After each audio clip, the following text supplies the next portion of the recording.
அனைவருக்கும் வணக்கம்.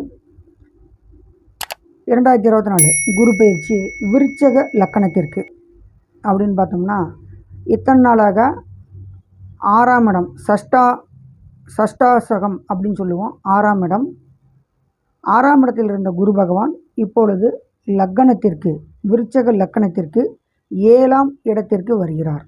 அப்போ லக்கண ரீதியாக நம்ம தொடர்ந்து பலன் பார்ப்பதனால இந்த விருச்சக லக்கணமாக நீங்கள் வச்சு உங்களுடைய ஜாதகம் விருச்சக லக்கணமாக இருந்தால் என்ன மாதிரி பலன் நடக்கும் அப்படின்னா, இத்தனை நாளாக 6ஆம் இடத்துலேருந்து நோய் தொந்தரவு பிரச்சனைகளையும், விரய செலவுகள், திடீர் விரயங்களையும், கால் பகுதியில் புண் அல்லது பிரச்சனை, வலி, தொந்தரவுகளை கொடுத்துக்கிட்டு இருந்த குரு பகவான் இப்பொழுது அதையெல்லாம் நிவர்த்தி செய்து உடல் ரீதியான அல்லது தலை சம்பந்தமான தொந்தரவுகளை கொடுக்க போகிறார்.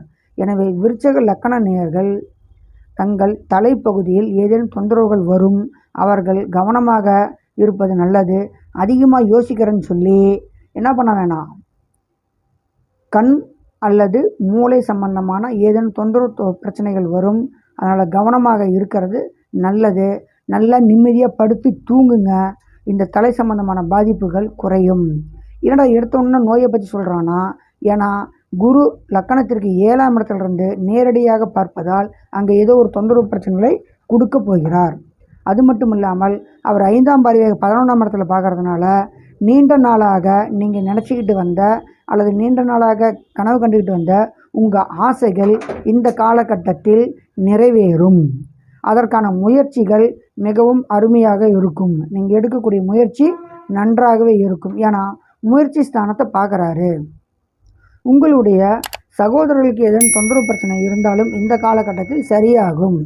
அதே மாதிரி உங்கள் செய்து வந்த தொழிலில் ஒரு தடை, பிரச்சனை, தொந்தரவுகள் ஏற்படும். அதே மாதிரி உங்கள் தந்தையார் அப்படின்னா தந்தையாருக்கு இருதயம், மேல் வயிறு சம்பந்தமான தொந்தரவு பிரச்சனைகள் வரும். அப்போ ஜாதகர் அப்படின்னு பார்த்தா வருமானம் கண்டிப்பாக இந்த காலகட்டத்தில் ஒரு நல்ல வருமானம் கிடைக்கும். ஏன் வருமானம் கிடைக்கும் அப்படின்னா, லக்கணத்திற்கு 2 குடையவர் 7ஆம் இடத்தில் இருக்கிறாரு. கணவனுக்கும் நல்ல ஒரு வருமானம், கணவன் மனைவி இவர்கள் மூலியமாக ஒரு வருமானம், அவர்களுக்கு ஒரு மதிப்பு மரியாதை இதெல்லாம் கொடுக்கும். உங்களுடைய ஆசையை நிறைவேற்றும். 4ஆம் இடம்னா தாயாரை சொல்கிறோம். அப்போ தாயாரின் மூலியமாக ஒரு நல்ல ஒரு சுப நிகழ்ச்சி அல்லது தாயாரினுடைய உதவியின் மூலியமாக சொத்துக்கள் மேன்மை அடைகிறது, இதையெல்லாம் உங்களுக்கு கிடைக்கும். உங்களுடைய சகோதரர்களுக்கு அவர்கள் மூலியமாக ஒரு மேன்மை, வளர்ச்சி உங்களுக்கு கிடைக்கும். உங்களுடைய குழந்தைகள் அல்லது பூர்வீகம் அல்லது குலதெய்வம் இவர்கள் மூலியமாகவும் உங்களுக்கு சாதகமான ஒரு சூழ்நிலை அமையும். அப்போ விருச்சக லக்கணத்திற்கு அவர் உடல் உபாதை மட்டும்தான் உண்டு. அதனால் கொஞ்சம் கவனமாக பாருங்கள். உங்கள் ஆசை கனவுகள் நிறைவேறக்கூடிய ஒரு வருடமாக இந்த வருடம் இருக்கும். அதற்காக அதிகமாக ஆசைப்படாதீங்க. ஏன்னா உடலை கவனமாக செலுத்துங்க. வரக்கூடிய வருமானங்கள் உங்கள் உடலுக்கு கொஞ்சம் செலவு செய்ய வேண்டிய ஒரு நிலை உள்ளது. இதற்கு என்ன செய்யலாம் அப்படின்னா, குரு தனது 7ஆம் பார்வையாக பார்ப்பதால் அது நீங்கள் விருச்சக லக்கணம் செவ்வாயுடைய வீடாக இருப்பதால் செவ்வாய்க்கிழமை தோறும் குரு பகவானுக்கு சென்று நீங்கள் அர்ச்சனை,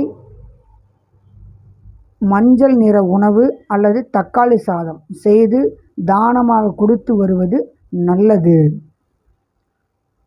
சரிங்களா? நல்லது. நன்றி, வணக்கம். உங்கள் ஜனன ஜாதகத்தின் லக்கண ரீதியாக நடக்கக்கூடிய திசா புத்தியை பொறுத்து பலன்கள் சற்று மாறுபடும். அது நல்ல திசா புத்திகளாக இருந்தால் இந்த பிரச்சனை குறைந்து வளர்ச்சியாக தரும். நல்லது. நன்றி. குரு வாழ்க. குருவே சரணம். குருவே துணை.